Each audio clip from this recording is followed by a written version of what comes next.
భారతదేశం యొక్క ambitious Gaganyaan project మనకు తెలిసిందే.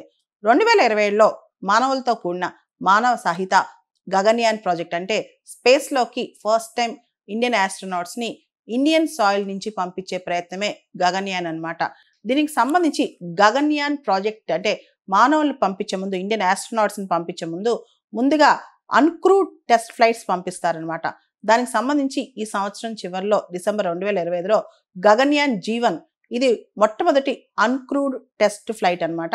దీనిలో ఒక హాఫ్ హ్యూమనాయిడ్ రోబో వ్యోమ్మిత్రాని, మనకు తెలుసు వ్యోమ్మిత్ర ఫీమేల్ అటైర్లో ఉండే హ్యూమనాయిడ్ రోబో వ్యోమ్మిత్రాని పంపిస్తారనమాట. దీనిలో కొన్ని క్రిటికల్ సిస్టమ్స్ను పరిశీలిస్తారనమాట. ముఖ్యంగా కొన్ని key technologies, crew escape system కావచ్చు, లేదా environmental control and life supporting system కావచ్చు, రీఎంట్రీ మెకానిజమ్స్ కావచ్చు, ఇవన్నీ కూడా ఈ అన్మాన్డ్ అన్క్రూడ్ టెస్ట్ ఫ్లైట్లో వీళ్ళు టెస్ట్ చేస్తారనమాట. ఇవన్నీ ఎంత సక్సెస్ఫుల్గా ఉన్నాయి, ఎందుకంటే ఒక్కసారి మనుషులు పంపించిన తర్వాత ఎప్పుడు ఫెయిల్ అవ్వకూడదు కాబట్టి క్రూ ఎస్కేప్ సిస్టమ్స్ కావచ్చు, environmental control and life support systems కావచ్చు, రీఎంట్రీ మెకానిజమ్స్ కావచ్చు, ఇవన్నీ ఎలా పనిచేస్తున్నాయి అనే దాని మీద పూర్తి స్థాయిలో టెస్ట్ చేస్తారనమాట. మనకు తెలుసు 2027లో పూర్తి స్థాయిలో మన గగన్యాన్ ప్రాజెక్ట్ని అంటే క్రూడ్ ప్రాజెక్ట్ని ఇస్రో వాళ్ళు పంపిస్తున్నారనమాట. దీనికి సంబంధించి ఇప్పుడు టెస్ట్లో వ్యోమ్మిత్రాన్ని వాడతారు. వ్యోమ్మిత్ర అంటే సాంస్క్రిట్లో స్పేస్ ఫ్రెండ్ అనమాట. ఒక ఫీమేల్ అవతారంలో ఉండే హాఫ్ హ్యూమనాయిడ్ రోబో అనమాట. దీన్ని ఇస్రో వాళ్ళు డెవలప్ చేస్తారు.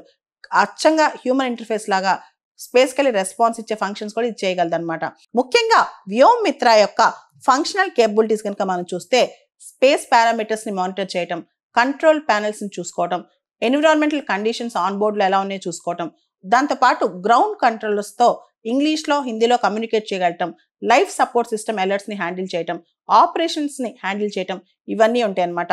ఈ వ్యోమ్మిత్ర యొక్క హ్యూమనాయిడ్ స్కల్ అనేది ఓన్లీ అప్పర్ బాడీ ఉంటుంది అనమాట, లోయర్ బాడీ ఉండదు. హై స్ట్రెంత్ అల్యూమినియం ఎలాయ్తో తయారు చేయబడింది. దీని యొక్క స్కల్ ని ఇనర్ట్ సిస్టమ్స్ యూనిట్ తిరువనంతపురంలో తయారు చేస్తారు. ఇది అచ్చంగా మనుషుల యొక్క ఫేషియల్ మూవ్మెంట్స్ ఎలా ఉంటాయో వాటిని మిమిక్ చేయగలదు అనమాట.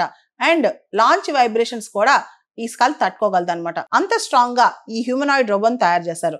ఇక్కడ మనం గగన్యాన్ మిషన్ యొక్క time line and road map కనుక చూస్తే గనక గగన్యాన్ 1 అన్క్రూడ్ టెస్ట్ అనేది ఈ డిసెంబర్ 2025లో జరుగుద్ది. ఈ G1లో వ్యోమ్మిత్రతో పాటు engineering ECLSS environmental control and life supporting system కూడా పంపిస్తారనమాట.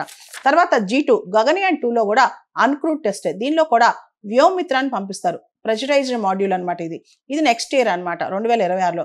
తర్వాత గగన్యాన్ 3 ఇది కూడా అన్క్రూడ్ టెస్టే, ఇది కూడా నెక్స్ట్ ఇయర్ 2026. తర్వాత ఫైనల్గా గగన్యాన్ 4 ఇది క్రూడ్ ఫ్లైట్. దీనిలో 3 ఇండియన్ ఆస్ట్రోనాట్స్ ఉంటారు. ఇది 2027లో ప్లాన్ చేస్తున్నారు. పూర్తి స్థాయిలో గగన్యాన్ మిషన్ అంటే క్రూడ్ మిషన్ అనేది 2027లో లాంచ్ అవుతుంది.